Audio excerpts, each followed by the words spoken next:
உலகெங்கும் நடக்கும் போர்களை நிறுத்துவதே இனி என் வேலை என்கிறார் அமெரிக்க அதிபர் ட்ரம்ப்.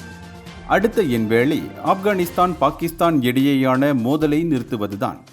நான் அதிபராக பதவியேற்ற பிறகு இதுவரை 8 போர்களை நிறுத்தியிருக்கிறேன். அமைதிக்கான நோபல் பரிசு கிடைக்கும் என்ற நோக்கத்தில் போர்களை நிறுத்தும் பணியில் ஈடுபடவில்லை என ட்ரம்ப் பெருமிதமாக தெரிவித்துள்ளார். இஸ்ரேல் காசா ஒப்பந்தத்திற்கு பின் இஸ்ரேலிய நாடாளுமன்றமான நெசட்டில் ட்ரம்ப் பேசுகையில், இது ஒரு போரின் முடிவு மட்டுமல்ல, இது ஒரு புதிய மத்திய கிழக்கின் வரலாற்று விடியல். கைதிகள் திரும்பி வந்துவிட்டார்கள். அதை சொல்வது மிகவும் மகிழ்ச்சியாக இருக்கிறது. நீங்கள் 8 மாதங்களில் 8 போர்களை தீர்த்து வைத்தால் அது உண்மையில் உங்களுக்கு போர்கள் பிடிக்காது என்றுதான் அர்த்தம். நான் கொடூரமாக இருப்பேன் என்று எல்லோரும் நினைத்தார்கள். ஆனால் நான் சமாதானத்தை விரும்புபவன்.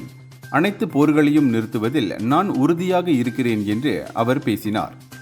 ட்ரம்ப் குறிப்பிடும் 8 போர்கள் குறித்து பலரும் பெரிதாக ஏற்றுக்கொள்ளவில்லை என்றாலும் இஸ்ரேல் காசாவின் சமாதானத்துக்கான ட்ரம்பின் முயற்சி உண்மையில் பாராட்டுதலுக்குரியது.